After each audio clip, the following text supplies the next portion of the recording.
Thousands of youth flocked Nairobi's central business district on Thursday in protest against the Finance Bill 2024.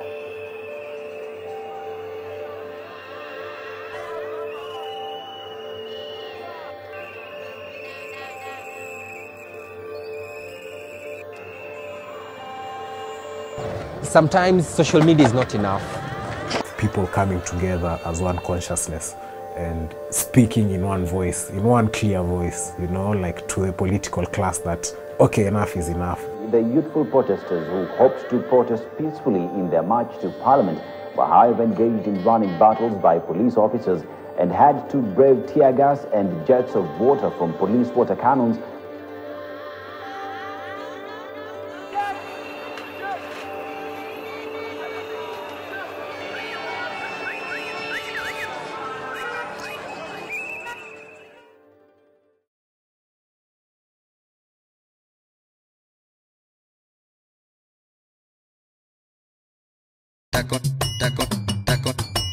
So Nairobi is vibrating with a lot of expression. You cannot see this from just what happened in the last few months. People are always looking for where to congregate with like minds, to build things together, to connect. And the mall has become such a place, especially after COVID, where actually creatives can show up, exchange ideas, create music together, create shows together, and that kind of work. They are a handful. When you talk of spaces where creatives can just come, watu wa kudance wa dance, watu wa poetry, watu wa photography, watu wa skating, unaona, kuweza tu kuwa na space yenye you don't need to pay for you to create or to develop or grow yourself.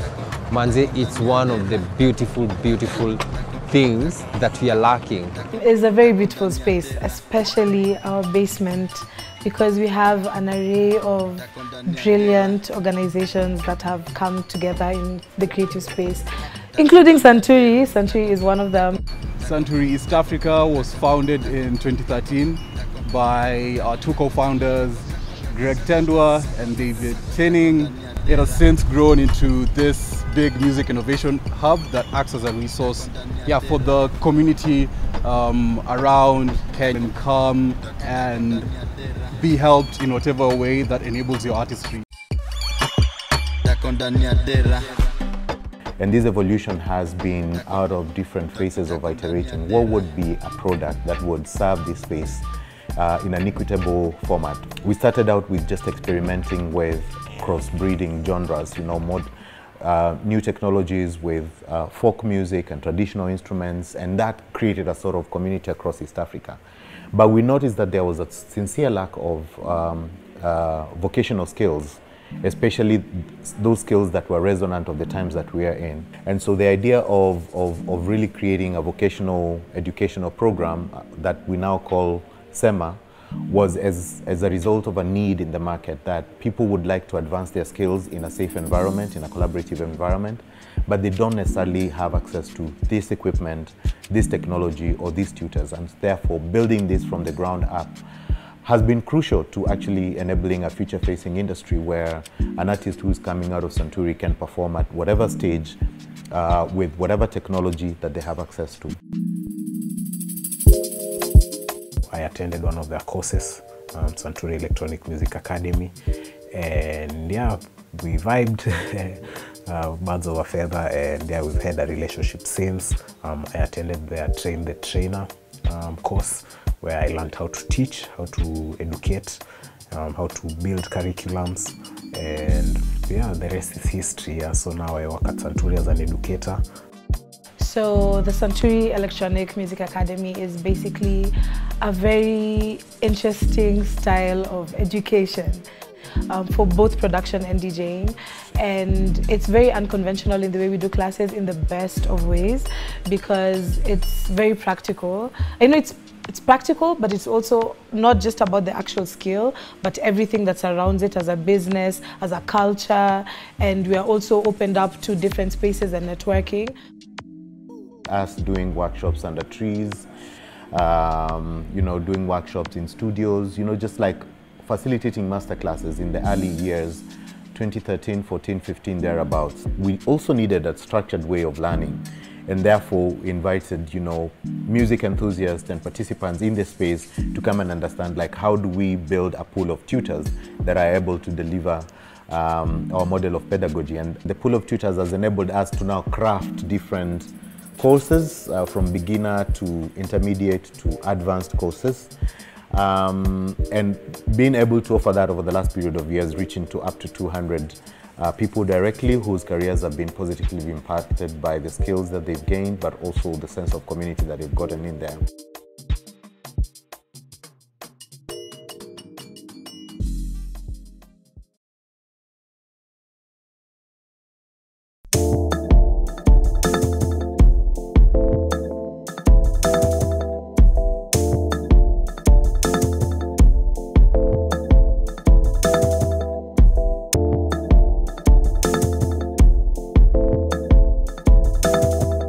Yeah, I'm really inspired, like, to be honest. There's just like so much coming out of the different people showcasing and like workshopping and even showcases. It's like something that needed to be happening back in Nairobi, and yeah, it's amazing that it started.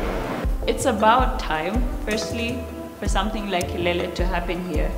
I think there's so many, not only artists, but just everyone in a creative ecosystem that puts in so much time, work, effort, expertise into the way that our culture has been growing and being, and you know, how our culture is shaped.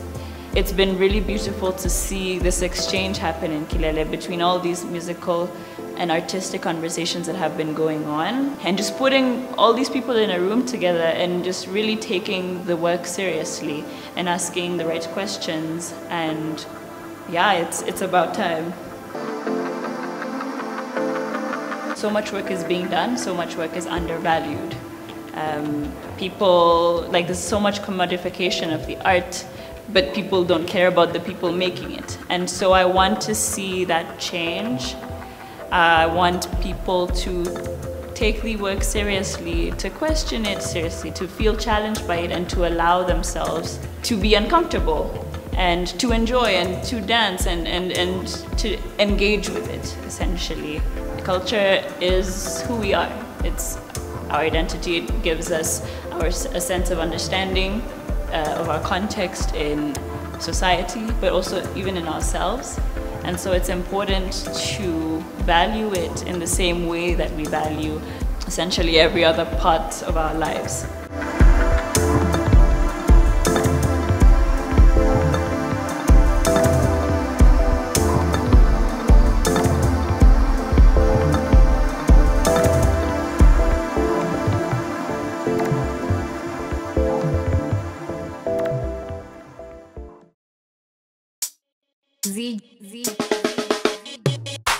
The journey to start the Mist with the More has been very fun, experimental. We are a very highly experimental space. We started 3 years ago. We had our first show here, 3rd of December 2021. Never forget that date. And Biki came up and brought Raf, who's my other business partner. So we're 3 of us. There's Biki, myself, and Raf. Raf is the visionary, he's the OG, he's the godfather of music and sounds.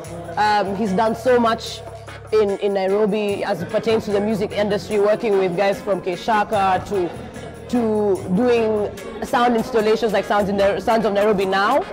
So he was the sound, I was the putting together person, the producer, the one who makes sure everything else runs. And we started the Mist. Today we have a dope collaboration with Gang Gang, my guys from Santuri. And the mashup is an all-female lineup with Gang Gang's special curation, because I feel like they're super necessary for our industry. They focus on Gengetone and urban tone and Kenyan music. So we're like, okay, let's give dope female non-binary DJs that brief.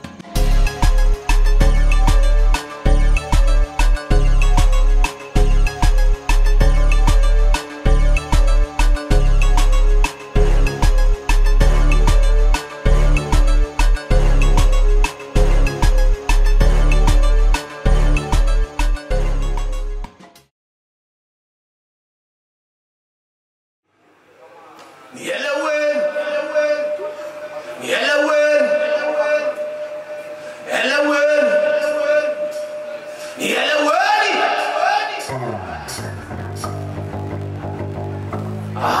Santuri East Africa is a music hub, and you meet lots of artists, lots of creators, you know, in different capacities. Yeah, so Deeper Connection performed at our graduation, actually, the intermediate course graduation, and they were so fire, you know. I reached out to them after and called them to studio at Santuri. Santuri has a studio also. Deeper Connection began way back, 2018, man. Just friends, artists and activists. One time I was doing a solo concert. You know, I was at that phase where I was trying to find myself, to find my own niche. You know, I'd worked with a lot of people and I just felt like I can do this, I am 100%. And so when I decided to do the solo show, of course I needed to amp it up a bit, the performance. And I had friends like Googs, the drummer of Deeper Connection, and Masese, and another guy called Otivo, and we put up a show. And from then on we knew, oh man, there's something here. So we ended up doing a second one where Dooley, the percussionist, joined us. And from then on, we just decided, let's be something together. And we came up with Mbogi Connection.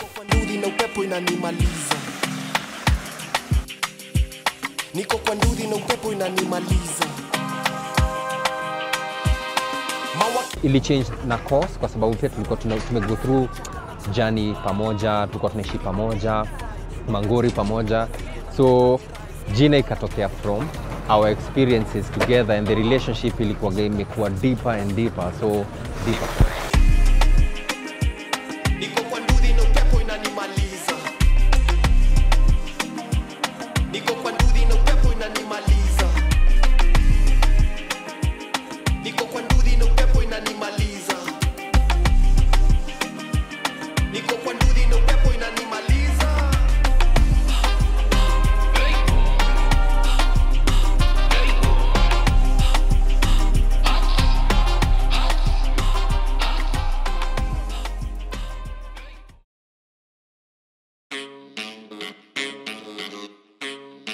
Mimi nilikuwa naendaga Blankets and Wine nikiwa high school. Seeing Blankets and Wine grow into what it is.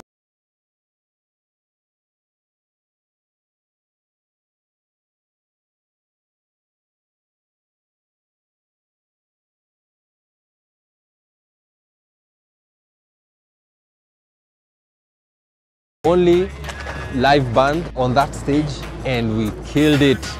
And it was like a dream come true for me. For a moment, it felt very inaccessible. And even for me as a DJ, I never thought I'd have the opportunity to play there, at least for the next 5 years probably. But thanks to Santuri, I'm able to get this opportunity to play at the Blankets and Wine, which honestly is mind-blowing, and it definitely adds your street cred. Our electronic music stage, our baby, we so love it, has grown really organically. We started by just programming DJs in the area where we were selling the food and the crafts, and it just picked a vibe, and we really wanted to instigate that idea that, you know, in a different area of the festival, different vibe. There's like, you know, it's really beautiful visually and really different. It gave us an opportunity to think about, hey, what are sounds that we could really program? We love makers of music, and we were really, you know, envisioning kind of like something electronic. Our neighbors and our friends, Santuri, were like, hey, we know something about the electronic music scene in Africa. And we're like, yes, let's learn and let's just work together and let's co-curate and let's build a taste. Let's bring in a user who really wants to grow with us. When Blanket has done its job, we create a day when you can suspend your reality and just feel good. And we're crazy about that. That's really like our thing. Like, for us to feel good, and for you to feel good, and for the artists to feel good.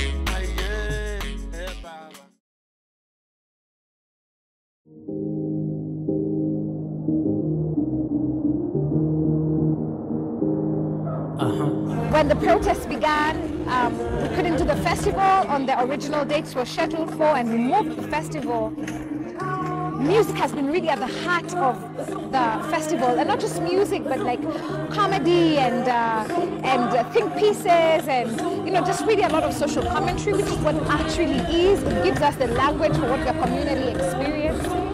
It was a really beautiful moment for me, and I'm so proud of my peers as a country. As Kenya, I'm so proud of this generation for what we've done. Music and art is very central to such movements because it communicates beyond the logic. It communicates with your emotion. If you have that presence, then you have a responsibility to it. If you tell the people, I know Mikono Juu, they do it. So if you actually told them something powerful, they will hear it. Everything you say in this moment in our influence, So you have responsibility and you have power to do so. How do you use it?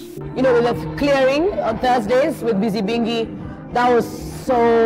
it came in so well because, there was a Thursday that there was mandamano, there was protests outside, and people came here in the evening. We have a whole wall, in the mist now, that is a marker, and people can share their thoughts, people feel safe. So for us, as a mist, we were so happy to just have a safe space that people can still feel like they can have a drink, but also talk about what the hell is going on, and how can they contribute and how can we help each other. So even just creating a place for conversation we're more than happy.